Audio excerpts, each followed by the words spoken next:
Kawan-kawan, pernah tak tengok kaca terhempas kat lantai? Mesti kaca tu hancur berderai kan? Macam tu jugalah kalau kaca terhempas kat batu. Kaca akan lagi cepat hancur sebab batu tu kan keras. Samalah juga macam kisah hari ini. Hati mak bawa tu ibarat kaca yang hancur berderai masa dapat tahu jebat dah tak ada. Kawan-kawan ingat tak masa mak bau jatuh pengsan bila dia dengar jebat di baham buaya? Mak bawa tu terlalu sedih dan kecewa sebab kehilangan anak tunggalnya. Jadi, itulah maksud bagai kaca terhempas ke batu. Ingat kawan-kawan, jaga diri kawan-kawan ya. Jangan buat hati keluarga kawan-kawan bagai kaca terhempas ke batu tau. Kawan-kawan, tahu tak makanan favorit tikus? Tak tahu? Untuk pengetahuan kawan-kawan, tikus paling suka dekat beras tau. Jadi, bila dapat apa yang dia suka, dia akan duduk diam je kat situ tanpa sesiapa pun tahu. Peribahasa itu samalah macam kisah hari ini. Jebat dan kasturi yang nak sangat jadi kaya. Makin teruja bila jumpa pokok durian tu.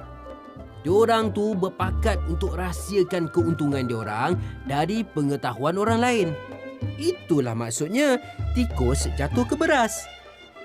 Tapi kawan-kawan kena ingat, walaupun keuntungan depan mata, kita tak boleh ambil hak orang lain tanpa izin. Macam yang jebat dan kasturi buat tu. Berdosa hukumnya. Jangan buat macam tu ya kawan-kawan. Tengok anjing dengan kucing tu kawan-kawan. Nak bergaduh lah tu. Itulah maksud peribahasa hari ini. Dua orang yang setiap kali berjumpa pasti bergaduh. Sama macam kisah jebat dengan awang. Mereka mesti bergaduh setiap kali bertemu. Ada aja masalahnya, ada aja yang tak puas hatinya. Akhirnya jadilah pergaduhan. Tak baik kan bersikap macam tu kawan-kawan? Jadi kawan-kawan kena ingat, kita tak boleh bergaduh dengan kawan-kawan kita tau. Jangan jadi macam anjing dengan kucing ya kawan-kawan.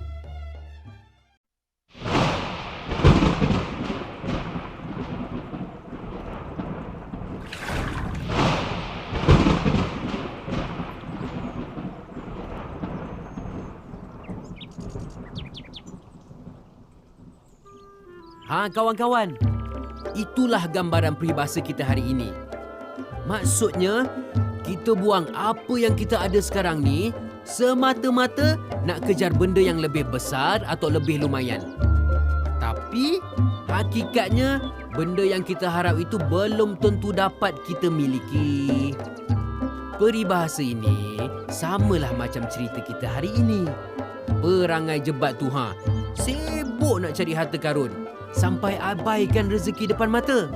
Akhirnya, merugikan diri sendiri. Jadi kawan-kawan, kita kena hargai apa yang kita ada sekarang. Manfaatkan sebaiknya dan jangan dibazirkan. Jangan ikut perangai jebat tu. Nanti kita juga yang rugi tau. Kawan-kawan, bila gigi kita yang keras ni boleh jadi lembut, mesti ada sesuatu yang tak kena kan? Samalah macam maksud peribahasa kita hari ini.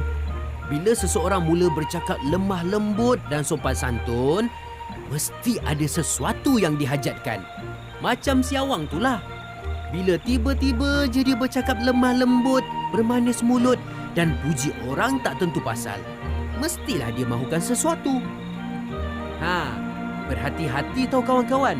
Jangan mudah termakan dengan kata-kata manis orang tau. Nanti diri kita pula yang akan digunakan. Okey, jaga diri ya kawan-kawan. Bye. Cuba kawan-kawan bayangkan, kail yang panjangnya sejengkal. Kecil kan? Maknanya, kail itu tak dapat pancing apa-apalah kan? Samalah juga dengan peribahasa kita hari ini. Jika seseorang itu hanya ada ilmu pengetahuan atau kebolehan yang sedikit, jangan sesekali cuba menguji orang yang lebih banyak pengetahuan atau kebolehan. Kalau tak, jadilah macam si awang tu. Ilmu silat pun dia tak tahu. Ada hati nak uji kehebatan tuah yang memang cekap bersilat. Awang, kan akhirnya termalu sendiri. Kawan-kawan, tahu tak ruyung tu apa sebenarnya?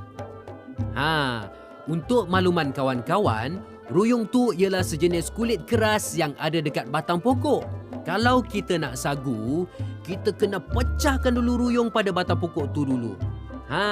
Sebab itulah orang dulu-dulu cipta peribahasa, kalau tak dipecahkan ruyung, mana kan dapat sagunya?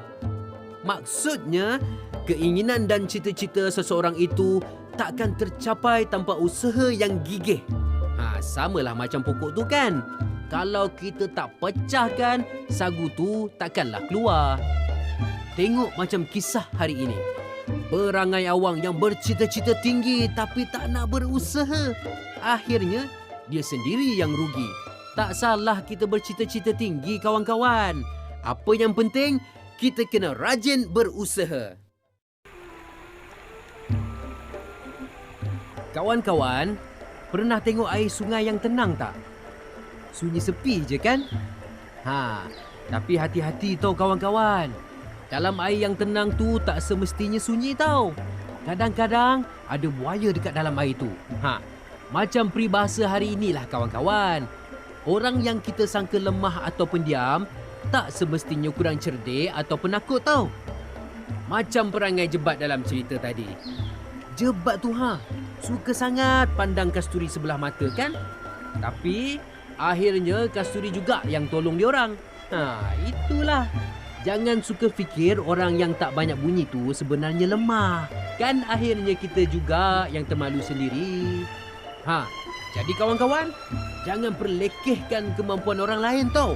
Dan yang paling penting, jangan pandang orang lain sebelah mata ya.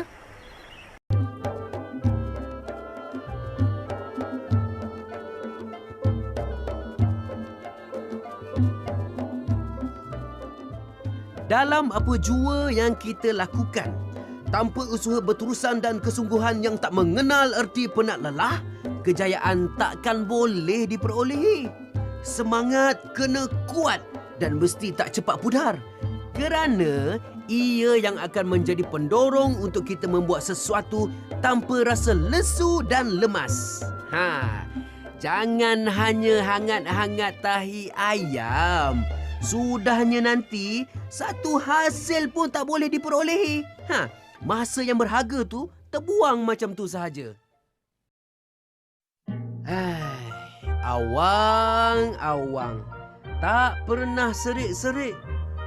Kesian bendahara. Hasil untuk musim kemaraunya semua dah habis.